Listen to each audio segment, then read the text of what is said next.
Dude, just come out in it. Come out in it. Dude, just come out in it. What's going on, guys? It's Ricky with TechBud Solutions. Hope you guys are all having an amazing day. This is Justin. He's one of my partners for TechBuds and Learn, Plan, Profit. If you guys don't know who it is that I am, I have a little bit over 145,000 a little bit over 145,000 subscribers within my YouTube platform, a little bit over 95,000 members within our free trading community of TechBud Solutions. So if you've ever wanted to be a part of a private networking environment or community and like to surround yourself with like-minded individuals, be sure to click that third link in the description, and we'd be more than happy to be a part of your success. If you could see the feet right there, that's actually Christopher's foot. Actually.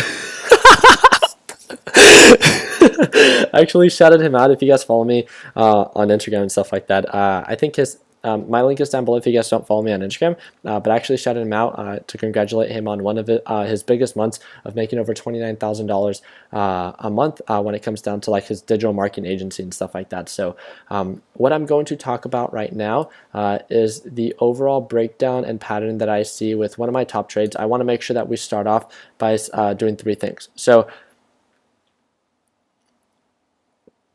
wow, that's really cool. So Charles is saying, using your tips, I have managed to watch the stock and judge when to get into and when to get out without having to consistently watch your videos. Thank you so much for enlightening me. That's super cool. That's what it's all about, and that's what I hope this video does for each and every single one of you as well. What's going on, Don? What's going on, Angel? And Slick Rick, what's going on, Levi? So I hope you guys are all having an amazing day, first of all, right? I'm going to be talking about the stock or ETF that I see value in, my breakdown, my thought process, why I see value in it. Please write down, if you have a piece of paper, focus on why I see value in it and the concept, the pattern, not the actual ETF itself. Forget about what it is that I'm trading. Please do not take a position on what I'm investing in. Please consider the idea of just understanding the overall pattern and just that. So I'm going to try to make this a very simple video, straight to the point, talk to you about why I got in, where I plan to get out, kind of like the whole the future background, stuff like that. So not the future background, but the actual futures that for natural gas that I use to have a better understanding on how DGAZ and UGAZ perform. So we're actually just told you now. So if you guys can see right here, so you guys can see the current profits up on the day and stuff like that. So there's actually a slight pullback that's happening right now with DGAZ, and it definitely makes sense. The thing that I've been finding very attractive, first of all, is if we do this 20-day analysis, we could see that not just this 20-day analysis, but this 90-day analysis, we could see that there's a very consistent pattern from $28 to $30. Right? Can we all agree on that? Now, last time when it pushed up, it hit right below $30, right? Right below $30, and before it pushed up to $30, it came from about a $26 support. So it made sense on why it might start to reverse here at around $26. Do you see this curling pattern that it's starting to show now? It's starting to show this potential reversal. Do you guys see this? This EMA line, the direction of the EMA line is now starting to point more up. That's attractive to me. That means that it's starting to show signs of a potential reversal. It's not making lower lows anymore. What I mean by that is that the supports are not getting lower and lower. It's not breaking support levels anymore. What it's doing now, it's making higher highs, and the support levels are becoming higher as well. We call those higher lows, right? So with that understanding, we could see the MACD indicator starting to pick back up. The RSI was showing that it was way oversold. Now it's starting to pick back up as well. It's making sense on why DGAZ might have potential to recover. Two things that I want you to understand. I want you to understand the correlation between natural gas futures and DGAZ. And if you don't, let that be your top priority on understanding that. If you're part of the Learn, Plan, Profit lesson library, I have a section within the Learn, Plan, Profit lesson library that's designed solely for you. For that ETF section, explaining to you on how the correlation between futures assists traders when trading the specific ETFs. It's exactly how it is that I trade, and how is it that I find all these different ETFs and when I choose to take positions. I talk about my entire, like, I don't even want to say strategy. I want to talk about like just the techniques and best practices. There's no secret. It's just about, the series of steps that I take that lead me to have a better understanding of when I'm getting in at a good buy and at a good sell. So let's ask ourselves these three questions, right? So there's three questions. I made a video. Actually, I think we can pull it up. So if we go on YouTube and we go to me, give me one quick second. Perfect. So if we go on YouTube, the 3 tips you should know before investing. Honestly, this is probably one of the best videos. If you have not watched it already, I would encourage you to watch this video. It should be under the helpful video playlist, but this goes based on like my top videos to not so, yeah, wow, they picked up. So you should probably watch this one to get a better understanding of the 3 tips that you should know before you take your next position. What I want you to know is these 3 questions, is taking a step back. The first question is asking yourself, do you understand the pattern? So do you understand the pattern that, because I'm a technical trader, right? So I look for support and resistance and how it trades. Do you understand the pattern for the specific stock that you are looking at? So for DGAZ, just like I explained to you guys, it has a very consistent pattern from $28 to $30 in my eyes.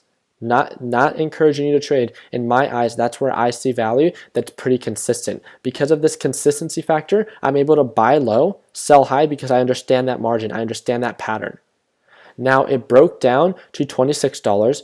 That's where it broke down before. So because I understand that pattern, if I see this thing start to pull back and break below $26, that's a break of pattern, which it didn't do before, which means that I can cut losses then, and I don't have to back hold because I understand that there's a break of pattern. If I didn't understand that this was a previous support, that this is normally where it reverses at, then I would probably continue to hold because I don't know what's going on. Understand the pattern and understand why is it that you see value in it, not only to know when to cover profits, but to understand that if there's a break of pattern, that you can cut losses or cover profits at that point.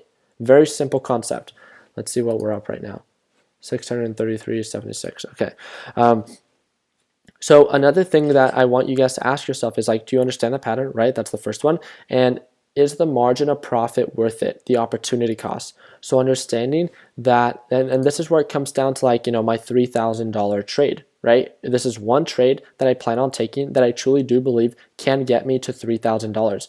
Now ask yourself, I focus with the Learn Plan Profit group, my private group that I work with every single day, right? I actually just got done with our morning video call with them. So they get to watch me trade live every single morning. And one thing that I talk to them about is focus on percentage growth. The entire course that we have for Learn Plan Profit is wrapped around the idea of focusing on consistency. Letting that be, focus on percentage growth. Understand what your weekly percentage growth goal is. And with that understanding, if it's 3%, 5%, 10%, what stock are you trading? And again, minimizing the amount of positions that you take that are going to get you there. So with that understanding, I want to take one position for the next week, and I want it to get me to my weekly goal, which is going to be about 10 to 15%. So if I can cover $3,000 profit, that's going to be my goal. That is how it correlates over to my overall account value. Does that make sense?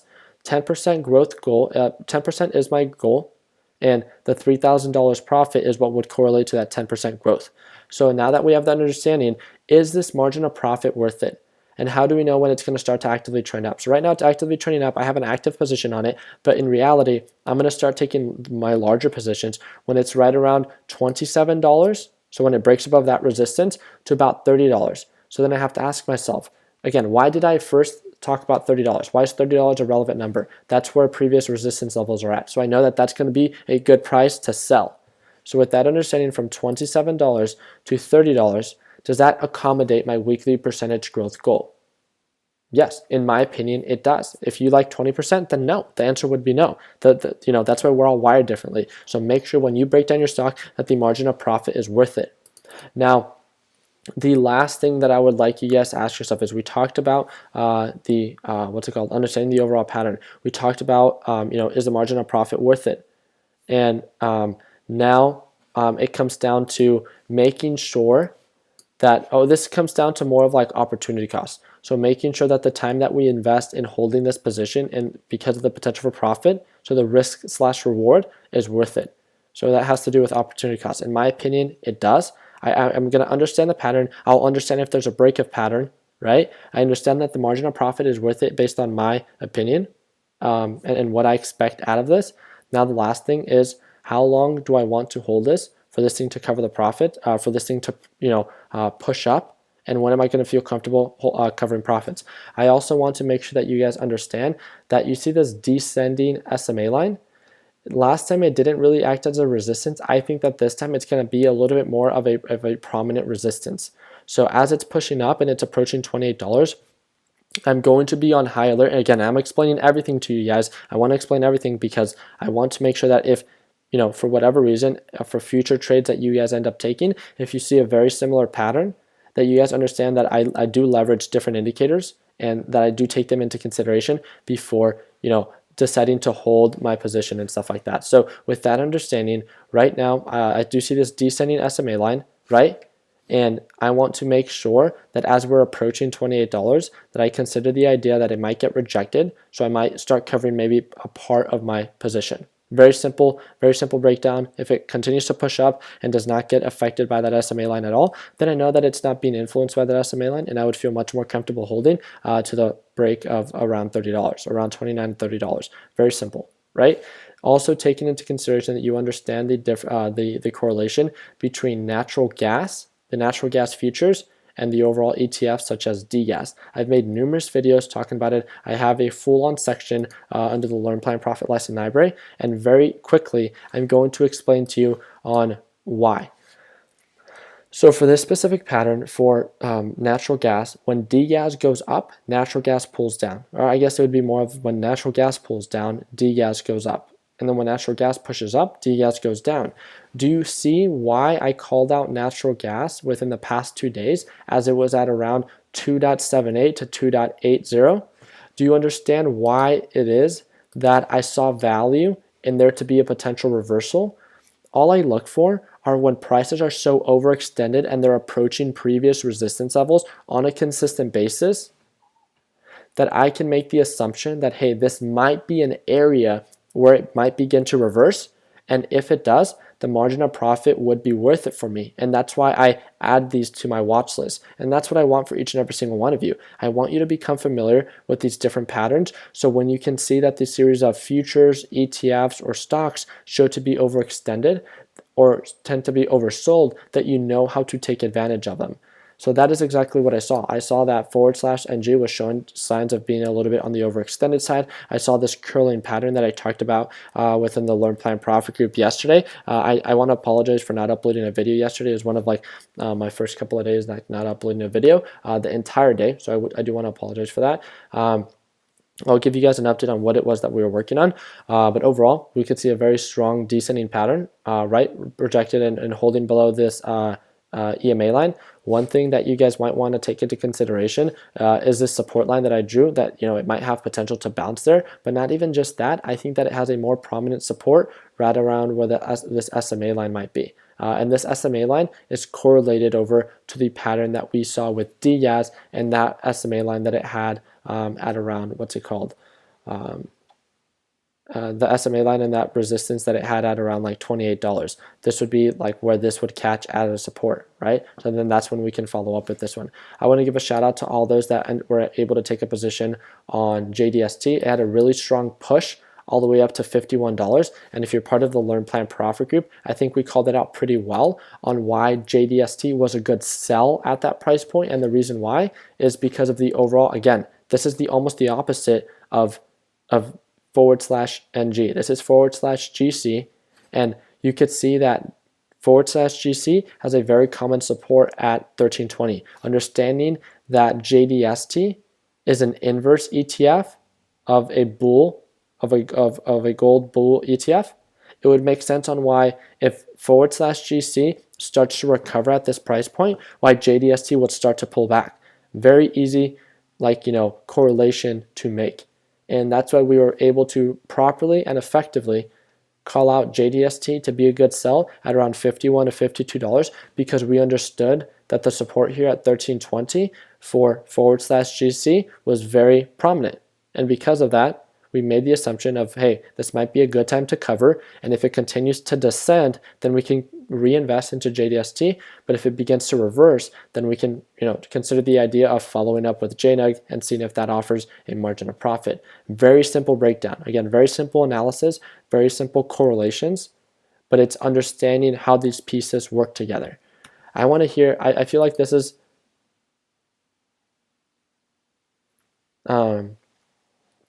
okay. I want to that's it. That's all I wanted to explain. I wanted to show you guys my position on DGAZ and how, you know, in my whole thought process.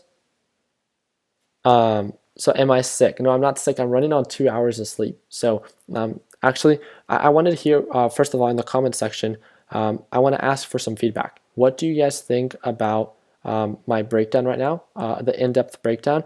Do you think that it's easier to understand when I break down just one or two stocks and ETFs and how I can get into detail about it? Or do you like when I go over a series of stocks and start breaking them all down, or is that too overwhelming?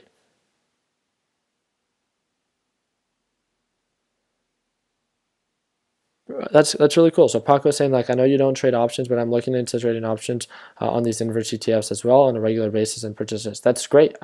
Please, Paco, if you can, follow up with me. So Don Francho is saying detailed, much better. Both are good. Yeah, and I think that's something that I would like to do. I would like to implement both, you know, the detailed one from time to time when I have, I think, in my honest opinion, something like a lot of good information that I can share about a specific stock or ETF that I'm seeing value in. But also, I do like covering a series of stocks, as you know, yeah, like it would make sense to me. So yeah, I agree, Don. Both less is better. Yeah. All right, sounds good. So that is really just it for me, guys. If you guys want to stay up to date with my overall position, I actually don't know if I'm going to have time to upload a second video today. I usually go live again. I'm going to try my best. I was actually going to go live at around like 12 at night or at midnight, right? I have my team, as you guys can see, we have Chris back there. We have his entire team here. They actually came to visit from California, and we were working on a couple of just different projects and plans for like TechBot Solutions and the different, you know, companies that we're establishing and stuff like that. So I was up. If you guys follow me on what's it called, on Instagram, you guys would be able to see that I was having a meeting with Justin, and we're going back and forth about a project that we're taking on at around like 4 in the morning. So I only got 2 hours of sleep last night. I want to apologize for the delayed upload, especially as of yesterday. All we were doing were filming videos yesterday, and it was a lot of work that, you know, we had to get done. So I had to prioritize that. So I had to take, you know, kind of like a day off of YouTube, at least for just the public YouTube and stuff like that. So 100%. I have to take a nap, especially because I have a meeting in like 2 hours, and we're going to be filming a very, trust me, if there's a time that you guys ever want to follow me, it's going to be today, and you guys can unfollow me later if you guys want to, but we are going, and again, the link is down below, but we're going to be filming this like really cool video for the summer that I think a lot of you will find very entertaining. So, and I'm going to be posting updates and stuff about it if you guys follow me on what's it called, on Instagram and stuff like that. So I like that. All right, thank you again, Benjamin. Appreciate that, Acacia. All right, I know, don't stay up too late.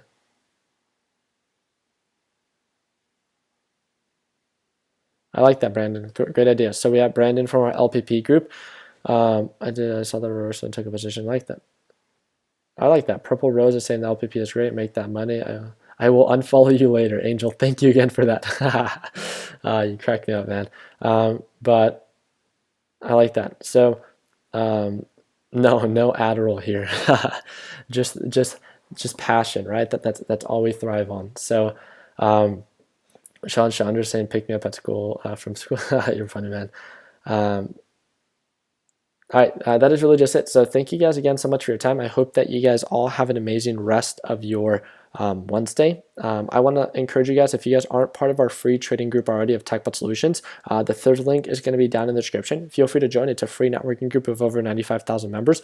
And if you guys have ever wanted to watch me trade live and want access to the structured Learn, Plan, Profit lesson library and want the opportunity to speak to me on a daily basis, then feel free to click that first link, learn a little bit more about my private group and what it is that we have to offer. I would love to be a part of your success, but it's all about taking action. So we'll see you guys. You know, if you guys like my trading style and the way that I break things down, then it might be something that you guys might want to look into. So thank you guys again so much for your time. Hope you guys all have an amazing Wednesday. And like always, let's make sure that we end the year on a green note. Take it easy, team.